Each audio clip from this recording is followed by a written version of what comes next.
welcome to yet another video. My name is Tanya Gatete. Thank you very much for stepping by. Thank you very much for tuning in. This is a platform where we do all things wellness.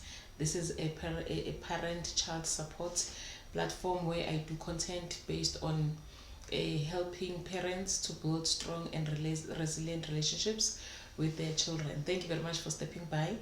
Today, I want us to speak about positive parenting tips focused on connection, encouragement, and guiding without shame.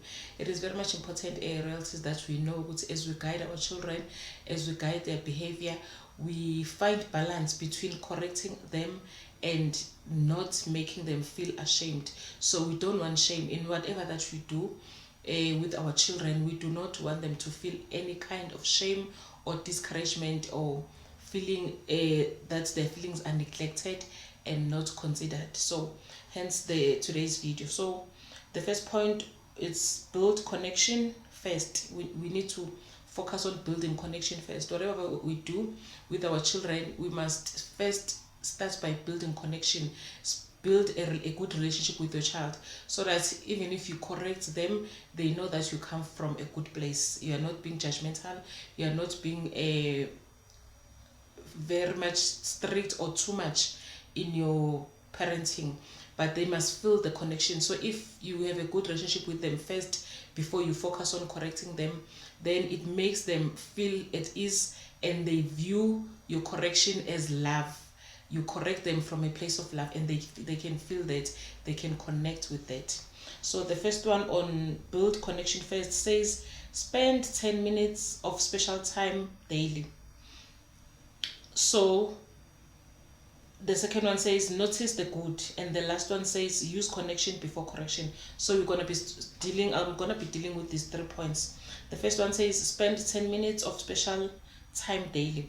No phone, just you and them doing what they choose. It is very much important, royalties, before we even focus on correcting our children, before we want to notice what they are doing wrong, we need to spend time with them, so that we get to know them better. We get to understand, okay, when my child behaves like this, often times it's because of this. When he feels like this, these are the things I need to expect, because now you know you know him. So now you know whenever they feel like this is what they would do. And that will only happen if you spend time with them. You can spend as much time as 10 minutes or even 5 minutes. Just spend time with them. Do not be on their face only when you correct them or you reprimand them or you discipline them. That does not build a good relationship with them as a parent. So make that 10 minutes time with them. Do something that they've chosen. Maybe you say, if it's their father, maybe he would say, let's go play soccer outside. They can play with girls or even boys. Let us go play soccer outside or throwing ball, whatever. If it's mom, maybe you can play something like throwing ball, like netball kind of stuff. Do that with them. And in fact, it's important that it's them who chooses. You can just suggest, let's play. What do you want us to play? Someone will say, let's go outside and play soccer, or let's play netball, or let's play puzzles, whatever the case. The most important thing, you are doing what they want to do. That tells them, you are paying attention and you are considering them as human beings, and you are willing to bow down to what they want. This gives children that thing, it's not always about our parents, it's not always about mom, it's not always about dad. They also consider us. So you choose a game, they choose a game, you go play with them, you give them that time, you be in the moment with them. When you don't answer calls, you don't do anything else, you're just playing with them. Even if maybe it's the toddlers or the young ones, the preschoolers, maybe you don't even go outside, you play with them, you sit down on the carpet, you play with them, you just spend time with them. So that is a building block to build a good relationship with your child. A relationship that tells your child, mom is here, dad is here, we love you, and we want to spend time with you as a family. And then the second one says, notice the good. Point out effort, not just results. you can say something like, I see you've polished your shoes, your school shoes. They are so clean, they're so shiny. You know, it tells me that you take yourself serious. You want to look in a special way at school. You are paying attention on how you look.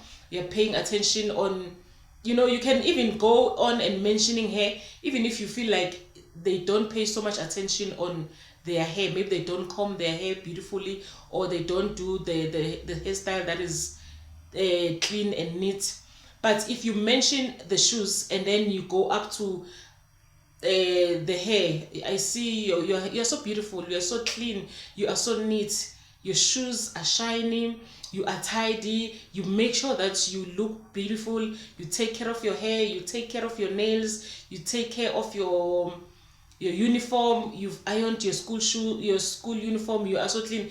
Even if they didn't pay too much attention on fixing the hair and the tie maybe, and that was not done to the best of their ability, but now that you've mentioned it, check next day, they will make sure they do more than what you have said. You've spoken about shoes, and then you mentioned the hair and the uniform, even if there was nothing there to mention. But the next day they will make sure that their hair is tidy, their uniform is ironed. They will want to impress you now, because they feel good, mom is paying attention, dad is paying attention. Sometimes you'll even go to saying, you keep on and speaking on these things. You are so clean, your uniform is so clean, your bag, everything about you is so clean. I'm so proud of you these days.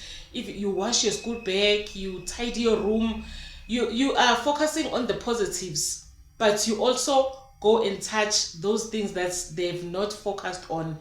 That is so encouraging to a child.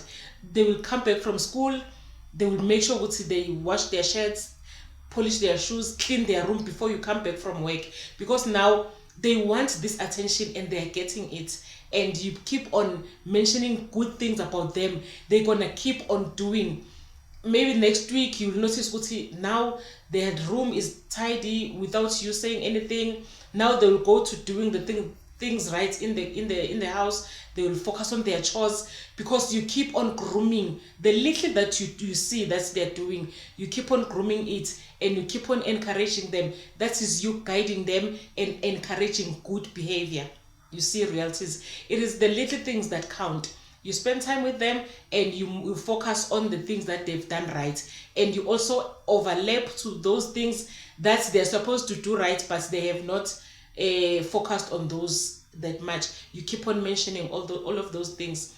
You will see your child will excel. They'll even do their chores, and also try to give incentives here and there. You can see maybe from the development and the sustenance of the changed behavior.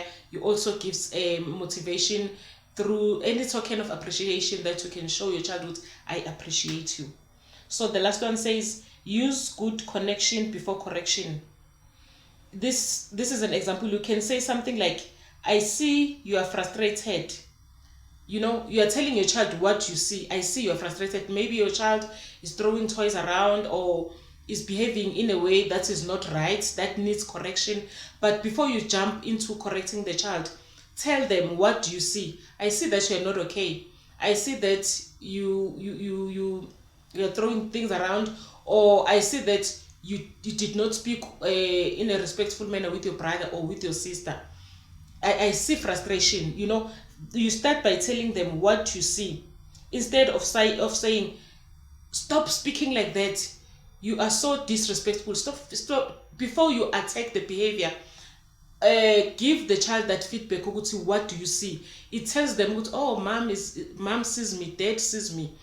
Then even in the future, when they decide to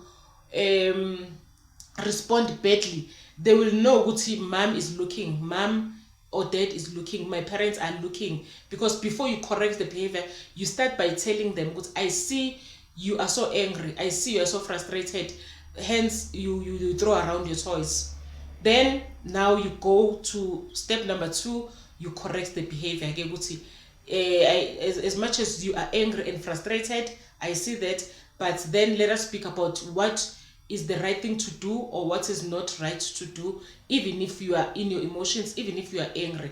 So you start by giving love, and that thing you would say, I see you, then let's talk about the behavior, let us correct the behavior. These are the things that we need to pay attention on, royalties. As long as we do these things, we will get there. I know parenting is not a thing that you can learn overnight, but as we keep on listening to these videos and we keep on practicing these things, 3 years later, 2 years later, you'll notice that there's less chaos in the house, there's less chaos in your home. Even inside of you as a parent, you do not have internal chaos that is caused by your environment, which is your family or your children. So if we do these things in terms of parenting, they're also giving us calmness and peace. You don't have to fight with your children about everything. Some of the things your children need to know, my mom sees me, my dad sees me, and they speak to me about what they see. They don't attack me as a person, but they correct the wrong behavior that they see. This brings us to the end of this video, royalties. Thank you very much for tuning in. Thank you very much for staying up to this point. Please comment on the comment section, what strategies do you use in keeping peace in your home, making sure that you spend time with your children, and making sure that your children see you and they see that you see them. What are your strategies, royalties? Until next time, thank you very much. Bye bye.